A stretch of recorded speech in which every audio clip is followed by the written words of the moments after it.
ٹھیک ہو گیا جی. اچھا سر، انبیاء کے درمیان فرق نہ کرنا انسانوں کے لیے جو ان کے فضیلت ہے وہ تو قرآن پاک میں اللہ تعالیٰ نے بتا دی، اور وہ شاید ہم انسانوں کا کام نہیں ہے کہ ہم انبیاء کے درمیان فرق کریں. ہاں جی. کیا یہ عقیدے کا حصہ ہے؟ کیوں نہیں عقیدے کا حصہ ہے؟ بنیادی عقیدہ ہے. لا نفرق بین احد من رسلی، ہم ایمان لانے میں کسی رسول میں فرق نہیں کرتے. نبی علیہ السلام کا انکاری بھی ویسے ہی کافر ہے جس طرح حضرت عیسیٰ علیہ السلام کا انکاری کافر ہے. کوئی بندہ ہزاروں پیغمبروں کو مانے، ایک کا انکار کر دے، کافر ہو جائے گا. ٹھیک ہوگا جی. انبیاء کے ماننے اور ان کی فضیلت کے میں اس طرف بھی آ رہا ہوں، میں اس طرف بھی آتا ہوں کہ یہودی جو ہیں وہ الگ کیوں ہیں؟ عیسیٰ علیہ السلام کا انکار کیا، انہوں نے اپنے کسی پیغمبر کا انکار نہیں کیا، صرف عیسیٰ علیہ السلام کا انکار کیا. موسیٰ علیہ السلام کو تو مانتے تھے. عیسائیوں نے موسیٰ علیہ السلام کو مانا، عیسیٰ علیہ السلام کو بھی مانا، نبی علیہ السلام کا انکار کر کے کافر ہوئے. ایک ایک پیغمبر کے انکار کی وجہ سے پگڈنڈی الگ ہوئی ہے نا. تو قرآن میں ہمیں تو کہا گیا لا نفرق بین احد من رسلی، رسولوں میں ایمان لانے میں ہم فرق نہیں کرتے. یہ کہا جاتا ہے تفریق بین الرسل، رسولوں کے درمیان فرق، یہ کفر ہے. اور تفضیل بین الرسل، رسولوں کے درمیان فضیلت، یہ عین ایمان ہے.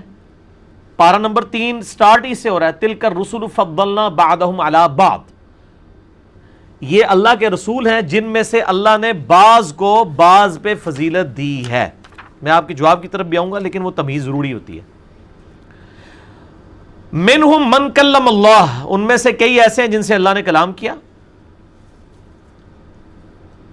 ورفع بعضهم درجات، اور بعض لوگوں کے اور معاملات میں درجات بلند کر دیے. حضرت موسیٰ علیہ السلام کے علاوہ دنیا میں اللہ نے کسی سے کلام نہیں کیا. ہمارے نبی علیہ السلام سے کیا، وہ بھی آسمانوں پہ، دنیا میں نہیں.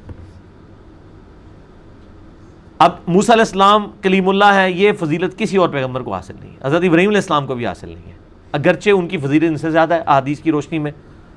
اور سورہ شورہ میں اولو العزم پیغمبر 5 آئے ہیں، نبی علیہ السلام، ابراہیم علیہ السلام، اور اس کے بعد موسیٰ علیہ السلام، عیسیٰ علیہ السلام اور نوح علیہ السلام. یہ 5 پیغمبر اولو العزم. ابراہیم علیہ السلام یعنی سیکنڈ ٹو ہمارے پروفٹ ہیں صلی اللہ علیہ وآلہ وسلم. تو اللہ تعالیٰ مانتا ہے کئی اور معاملات میں اور نبیوں کے درجات ہم نے بلند کر دیے. مثلا بخاری مسلم کی حدیث ہے قیامت والے دن سب کے سب لوگ ننگے اٹھائے جائیں گے اور سب سے پہلے لباس حضرت ابراہیم کو پہنایا جائے گا، ہمارے نبی سے بھی پہلے. اس معاملے میں حضرت ابراہیم علیہ السلام کو باقی انبیاء پہ فضیلت ہے. عیسیٰ علیہ السلام کو باقی نبیوں پہ اس حوالے سے فضیلت ہے کہ اللہ تعالیٰ نے انہیں کلمت اللہ سے پیدا کیا ہے، ان کا باپ کوئی نہیں تھا، بغیر باپ کے پیدا ہوئے ہیں. یہ ان کی فضیلت باقی نبیوں پہ ہے. ٹھیک ہے. ہمارے نبی علیہ السلام کو کئی ایک فضائل ایسے ملے ہیں جن میں سے ایک امام الانبیاء ہونا ہے، جو صحیح مسلم میں حدیث ہے کہ شب معراج انبیاء کی امامت کی. اور یہ فضیلت ہونا کہ خاتم النبیین ہے. خاتم النبیین، یہ خاتم اور خاتم، یہ اس حوالے سے اب تو آپ وہ میرا یوٹیوب پہ کلپ آ چکا ہے، قادیانیوں کو دعوت اصلاح، وہ آپ لکھے تو میرا کلپ کھل جائے گا. خاتم النبیین یہ اتنی بڑی فضیلت ہے، جیسے کہتے ہیں نا وہ جج ڈسین کرنے کے بعد قلم توڑ دیتا ہے کہ جی بس یہ اینڈ ہو گیا. اس طریقے سے ایک مصور جب تصویر کشی کرتا ہے اور وہ کہتا ہے یہ ہائٹ ہے میری کریشن کا، اس کے بعد مجھے اب کوئی اور کریشن کی ضرورت نہیں ہے. نبی علیہ السلام کو دنیا میں مبعوث کرنے کے بعد اللہ تعالیٰ نے اس چیز کو بین کر دیا کہ اب کوئی پروفٹ کی اسپیشیز سے، اس کیٹیگری سے میں نے کوئی نہیں بھیجنا، یہ میں نے ہائٹ کر دی ہے. یہ نبی علیہ السلام کی ایک کوالٹی ہے. جزوی فضیلت نبیوں کو حاصل ہو سکتی ہے دوسرے پیغمبروں کے اوپر. تو اللہ تعالیٰ مانتا ہے بعض کے ساتھ کلام کیا، بعض کے اور درجات بلند کیے. وَآتَيْنَا عِيسَى ابْنَ مَرْيَمَ الْبَيِّنَاتِ، اور عیسیٰ کا خصوصاً ذکر کیا کہ ہم نے ان کو روشن معجزات، عیسیٰ علیہ السلام کو جو معجزات ملے کسی اور کو نہیں ملے. وَأَيَّدْنَاهُ بِرُوحِ الْقُدُسِ، اور روح قدس کے ذریعے ان کی مدد. عیسیٰ علیہ السلام کو ایسے معجزات ملے ہیں، یعنی مٹی کی مورت بنا کے جو سورہ آل عمران میں آتا ہے، پھونک مارتے ہیں تو زندہ ہو جاتا ہے. ظاہر ہے عیسیٰ علیہ السلام اتنی غیر معمولی شخصیت تھے کہ اس چیز کے چانس تو تھے کہ ان کو خدا کا بیٹا مان لیا جاتا، کیونکہ معجزات کا ذرا لیول تو دیکھیں نا. مردوں کو زندہ کر دینا، مادر ذات کوڑی والوں کو شفا اللہ کی اذن سے دینا، جن کی آنکھوں کے ڈھیلے بھی نہیں ہیں اس میں مٹی کے ڈھیلے رکھ کے ہاتھ پھیرنا اور آنکھیں مان جانی. اب یہ کوالٹیز کسی انسان، کسی اور پیغمبر کے پاس یہ معجزات نہیں ہے. ایون ہمارے محبوب صلی اللہ علیہ وآلہ وسلم کو بھی مردہ زندہ کرنے والا معجزہ نہیں دیا گیا. یہ جو روایتیں مشہور کرتے ہیں بالکل فیبریکیٹڈ، جھوٹی ہیں. قرآن پاک میں اس کی نفی آئی ہے. وہ بنی اسرائیل ڈیمانڈ کرتے تھے کہ تم وہی معجزات کر کے دکھاؤ جو اگلے پیغمبروں کو دیے گئے. تو اللہ نے فرمایا کہ تم فرماؤ میں بشر ہوں. سورہ بنی اسرائیل میں ہے، مسئلہ نمبر 131 ABCD میرا ریکارڈڈ ہے. آج میں اس ٹاپک میں نہیں جاؤں گا. تو فضیلت ہے، البتہ ایک فضیلت ایسی ہے جو حرام ہے، جس میں کسی اور پیغمبر کی تنقیص ہو. جیسے بخاری و مسلم میں آتا ہے کہ نبی علیہ السلام نے فرمایا، یعنی حضرت موسیٰ علیہ السلام کے ایک ماننے والا جو یہودی تھا اور مسلمان حضرت ابوبکر صدیق کا جھگڑا ہو گیا. اس نے کہا کہ اللہ تعالیٰ نے موسیٰ علیہ السلام کو سارے جہان والوں پہ فضیلت دی. حضرت ابوبکر نے کہا کہ نبی علیہ السلام کو سارے جہان والوں پہ فضیلت دی. یہ بخاری مسلم دونوں میں موجود ہے.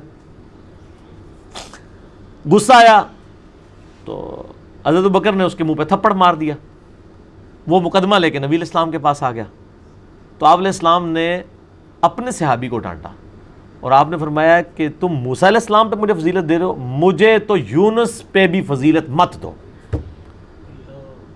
یونس وہ پیغمبر ہیں جن پہ ان دنیا میں اللہ تعالیٰ کی طرف سے عطاب آیا ہے، اور کسی پیغمبر پہ اس طرح کا عطاب نہیں آیا کہ اللہ تعالیٰ نے فرمایا کہ اگر یونس مچھلی کے پیٹ میں ہم سے معافی نہ مانگتا تو اس دن نکالا جاتا جس دن مردے اپنی قبروں سے نکالے جائیں گے. سورہ الصافات کے اندر 3 دن اور 3 رات تک مچھلی کے پیٹ میں رہے ہیں. اور اللہ کا جلال دیکھیں، اللہ فرمایا کہ یہ اگر یہ نہ پڑھتا لا الہ الا انت سبحانک انی کنت من الظالمین، تو یہ مچھلی کا پیٹ یونس کی قبر بنتی. اتنا عطاب کسی اور پیغمبر کے لیے نہیں آیا. اور نبی علیہ السلام فرما رہے ہیں مجھے یہ بھی نہ کہو کہ میں یونس سے بھی بہتر ہوں. کیوں؟ تاکہ یہ دروازہ بند کر دیا جائے. تو ہم یہ جو نبی علیہ السلام کی تعریف کرتے ہیں نا، ایسی تعریف وہ جائز ہے کہ جس میں آپ علیہ السلام کی فضیلت کا بیان ہو، لیکن جس میں پیرلل میں آپ کسی دوسرے نبی کو نیچا کر رہے ہوں پیرلل میں، تو یہ تفضیل حرام ہے. یہ بڑا باریک سا فرق ہے. یعنی اگر آپ کہتے ہیں کہ جی جیسے کہ احمد صاحب بریلوی صاحب نے ایک شعر کہا ہے، میں اکثر کوٹ کرتا ہوں، کس کو دیکھا یہ موسیٰ سے پوچھے کوئی، آنکھ والوں کی ہمت پہ لاکھوں سلام. تو ان کی بھی نیت پہ ہمیں کوئی شک نہیں ہے، لیکن یہ جو جملہ ہے مس ہینڈل ہوا ہے. نبی علیہ السلام کے سامنے اگر یہ جملہ بولا جائے تو آپ روک دیں گے کہ آپ مجھے موسیٰ کے ساتھ کمپیئر کیوں کر رہے ہو. آپ ایبسولوٹلی بات کرو. ویسے تو اس میں جو عقیدہ بھی بیان ہوا ہے وہ بھی کمزور ہے، جو for the sake of argument ہم مانگ لیتے ہیں. آپ میرا مسئلہ نمبر 126 ABC واقعہ معراج پہ دیکھ لیں. اس میں جو سی والا ہے وہ اللہ کا دیدار کے حوالے سے ہے. نبی علیہ السلام کو خواب میں اللہ کی زیارت ہوئی ہے. جامعہ ترمذی میں موجود ہے حدیث، مشکات میں 748 ہے. اور اس حدیث کو امام ترمذی نے لکھا ہے کہ میں نے استاد امام بخاری سے جب پوچھا تو انہوں نے بھی کہا یہ حدیث صحیح ہے کہ نبی علیہ السلام نے خواب میں 2 دفعہ اللہ تعالیٰ کی زیارت کی ہے. حضرت موسیٰ علیہ السلام تجلی سے بے ہوش ہو گئے. تو کس کو دیکھا یہ موسیٰ سے پوچھے کوئی، آنکھ والوں کی ہمت پہ لاکھوں سلام. اس میں کیا ٹارگٹ کیا جا رہا ہے کہ موسیٰ کی ہمت نہیں تھی اور ہمارے نبی کی ہمت تھی. اب یہ ایک ہی جملے میں جب آپ 2 کمپیریزن شروع کر دیں گے نا، اس میں دوسرے پیغمبر کی تنقیص کا پہلو آ جائے گا. یہ تو بہت بڑا جملہ بول دیا. حضرت ابوبکر نے تو بہت کم کہا تھا. انہوں نے کہا کہ اللہ تعالیٰ نے نبی علیہ السلام کو سارے جان والوں پہ فضیلت دی ہے. تو یہ کیا جملہ غلط تھا؟ نہیں دی کیا فضیلت؟ لیکن چونکہ موسیٰ کے مقابلے میں بولا جا رہا تھا، اللہ نے نبی علیہ السلام نے فرمایا نہیں. اور دوسری روایت میں بخاری اور مسلم میں یہاں تک آتا ہے کہ نبی علیہ السلام نے فرمایا آپ نے الٹا یہ کیا کہ موسیٰ کی اپنے اوپر ایک فضیلت بتا دی. بخاری مسلم میں آتا ہے. آپ فرمایا قیامت دن جب مجھے اٹھایا جائے گا نا، میں دیکھوں گا کہ موسیٰ علیہ السلام مجھ سے پہلے ہی اٹھے ہوئے ہوں گے اور اللہ کے عرش کا پایا تھامے ہوئے ہوں گے. مجھے یہ نہیں پتا کہ قیامت والے دن کی بے ہوشی حضرت موسیٰ پہ طاری ہوئی ہے یا نہیں ہوئی ہے. اس بے ہوشی کے سبب جو دنیا میں اللہ کی تجلی کی وجہ سے ہوئی ہے، یہ اللہ نے موسیٰ علیہ السلام کو ایک فضیلت دی ہے کہ قیامت کی بے ہوشی ان پہ طاری نہیں ہوگی. یا یہ ہوگا یا یہ ہے کہ سب سے پہلے ان کو اللہ تعالیٰ زندہ کرے گا مرنے کے بعد جب مخلوقات کو اٹھایا جائے گا. اور نبی علیہ السلام فرما رہے ہیں مجھ سے پہلے ہی وہ زندہ ہوئے ہوں گے. تو یہ موسیٰ علیہ السلام کی جزوی فضیلت نبی علیہ السلام نے خود بیان کی اپنے اوپر. دیکھیں بالکل 180 ڈگری ڈاکٹرائن بیان کی. ہم یہ کچھ کریں گے تو اور معاملہ ہوگا. نبی علیہ السلام نے اس لیے کی تاکہ ان کو آخری درجے تک جنہوں کہنا نا کنسیپٹ کلیئر کرنا کہ یار یہ